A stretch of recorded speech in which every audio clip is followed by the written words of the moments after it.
بسم اللہ الرحمن الرحیم۔ شروع اللہ کے نام سے جو بڑا مہربان اور نہایت رحم والا ہے۔ السلام علیکم ورحمۃ اللہ، کیسے ہو دوستو؟ امید کرتا ہوں سب ٹھیک ٹھاک ہوں گے اور خیریت سے ہوں گے۔ جزا و سزا۔ اللہ تعالیٰ نے ملک الموت سے پوچھا، تجھ کو کس بندے کی روح قبض کرتے وقت کبھی رحم بھی آیا یا نہیں؟ ملک الموت نے عرض کیا، اللہ رب العزت، مجھ کو 2 انسانوں کی جان نکلنے میں بہت دکھ ہوا تھا۔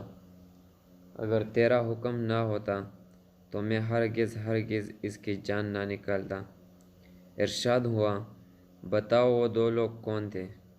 عرض کیا، ایک تو وہ بچہ تھا جو نیا پیدا ہوا تھا اور اپنی ماں کے ساتھ جہاز کے ٹوٹے ہوئے تختے پر بے سر و سامانی کے حالت میں بحر بیکرا میں تیرتا جا رہا تھا۔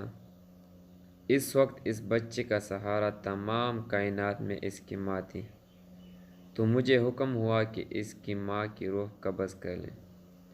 اس وقت مجھے اس بچے پر بے حد رحم آیا تھا، کیونکہ اس بچے کا اس کے ماں کے سوا کوئی دوسرا خبرگیر نہ تھا، اور وہ بھوکا پیاسا بچہ اپنی ماں کے دودھ کے لیے ترس رہا تھا۔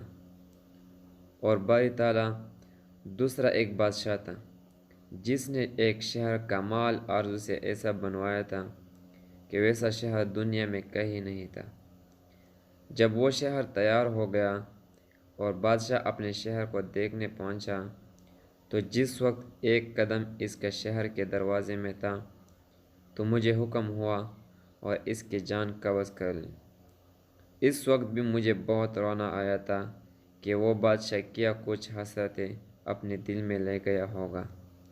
اللہ تعالیٰ نے فرمایا، اسرائیل، تمہیں ایک ہی شخص پر 2 بار رحم آیا ہے، کیونکہ یہ بادشاہ وہی بچہ شداد تھا جس کو ہم نے بغیر ماں باپ کے بنا کسی سہارے کے سمندر کی تیز و تندر لہروں اور طوفانوں میں بھی محفوظ رکھا اور اس کو حشمت کی بلندیوں پر پہنچایا۔ اور جب یہ اس مرتبے کو پہنچا تو ہماری تابعداری سے منہ موڑا اور تکبر کرنے لگا اور آخر کار اپنی سزا کو پہنچا۔ دوستو، اگر ویڈیو اچھی لگی ہو تو چینل کو سبسکرائب کریں اور بیل آئیکن کو پریس کریں تاکہ نئی آنے والی ویڈیو سب سے پہلے آپ تک پہنچ سکیں۔ والسلام۔